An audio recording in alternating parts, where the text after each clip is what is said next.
Bible की शान। Bible कायनात को अपने कलाम से बनाने और कलाम ही की कुदरत से संभालने वाले जिंदा खुदा का जिंदा कलाम है, जिसे उसने अपने हर नाम से ज्यादा अजमत दी है। बाइबल तपाई गई चांदी से ज्यादा साफ है, ये सोने से बल्कि बहुत कुंदन से ज्यादा पसंदीदा है। ये सच्चाई है बल्कि सच का मयार है। ये बीज है जो बो दिया जाए तो बेफल नहीं रहता। इंसानों की रूहानी ग़िज़ा है जो शहद से ज्यादा शीरीं है। ये आईना है जिसमें हमें अपनी हकीकी सूरत नजर आती है। ये हथौड़े की मानद है जो सख्त दिलों, सोचों और ख्यालात को चकनाचूर कर देता है। ये दो धारी तलवार से ज्यादा तेज है जो बंद बंद और गूदे गूदे को जुदा करके गुजर जाता है। ये आग है जो नाराज़गी को भस्म कर देती और ईमान को खालिस और मजबूत बना देती है। ये कदमों के लिए चिराग और राह के लिए रोशनी है। ये खुदा की तरफ से इंसानों को दिया गया अबदी ज़ाबिता हयात है। बाइबल का हर एक सहीफा खुदा के इल्हाम से है जो तालीम और इल्जाम और इस्लाह और रास्तबाजी में तरबियत पाने के लिए मुफीद है। बाइबल की किसी बात की तावील किसी के जाती इख्तियार पर मौकूफ नहीं और ना ही कोई बात किसी इंसान की ख्वाहिश पर हुई, बल्कि आदमी रूहुल कुद्स की तहरीक के सबब से खुदा की तरफ से बोलते और लिखते थे। खुदा ने हिस्सा ब हिस्सा और तरह ब तरह नबियों और फिर रसूलों की मार्फत कलाम किया।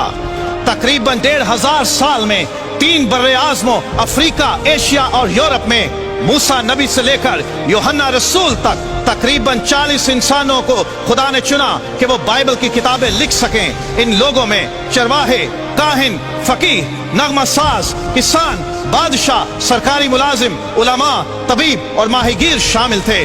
उनके जमाने अलग, हालात अलग और मकामात भी अलग अलग थे, तो भी बाइबल की तमाम किताबों में एक ही मरकजी मजमून का पाया जाना और इसमें किसी भी तरह के अंदरूनी तजाद या इख्तलाफ का ना पाया जाना यह जाहिर करता है कि बाइबल खुदाए वाहिद का शाहकार है। बाइबल की हजारों नबूवतें तारीख में लफ्ज ब लफ्ज पूरी हो चुकी हैं और अब भी यह सिलसिला जारी है, जो इस बात का सबूत है कि यह कलाम ऐसी हस्ती का है जो इंसानों समेत तमाम कायनात के माजी, हाल और मुस्तकबिल से ना सिर्फ वाकिफ है बल्कि उस पर इख्तियार रखती है। बाइबल दुनिया में सबसे ज्यादा जुबानों में पढ़ी, सुनी और सुनाई जाने वाली किताब है, लेकिन तारीख में सबसे ज्यादा इम्तहानों से गुजरने वाली किताब भी बाइबल ही है। हर दौर में कलाम खुदा की मुखालिफ कुव्वतों ने तारीखी, जुग्राफियाई, अदबी और सकाफती समेत तमाम दस्तयाब उलूम इस्तेमाल करते हुए इस किताब की सच्चाइयां झुठलाने, इसका इख्तियार खत्म करने और इसकी तासीर मिटाने की बेहद कोशिशें की, लेकिन यह किताब हर इम्तिहान में खरी साबित हुई। इसकी मुखालिफत करने वाली कुव्वतें खुद मिट गईं, लेकिन इस किताब की सच्चाइयां, इख्तियार और तासीर आज भी कायम है।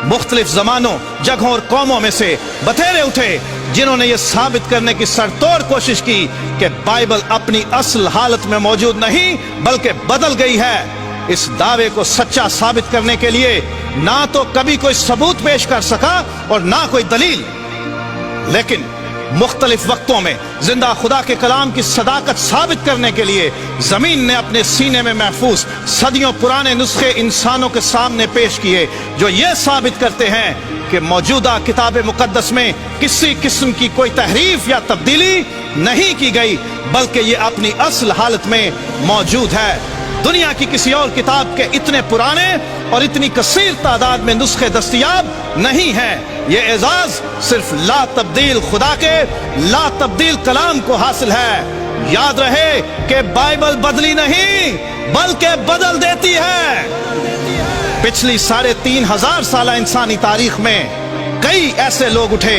जिन्होंने अपने इख्तियार, ताकत और वसाइल का इस्तेमाल करते हुए कलाम खुदा को सफ़ाए हस्ती से मिटा देने की कोशिश की और इस कलाम पर ईमान रखने वालों और इसकी मुनादी करने वालों को घायल किया, मारा, जिंदा जलाया, खूंखार दरिंदों के सामने डाला, जलते हुए तेल में डाला, जानवरों की खालों में सिया, सूलियों पर चढ़ाया और यह भी दावा कर दिया कि हमने बाइबल का वजूद इस दुनिया से खत्म कर दिया है। लेकिन याद रहे कि बाइबल को मिटाने के दावे करने वाले खुद मिट गए, लेकिन बाइबल अपनी पूरी शान, सदाकत, इख्तियार और तासीर के साथ आज भी कायम है। हर बशर घास की मानंद है और उसकी सारी शान और शौकत घास के फूल की मानंद।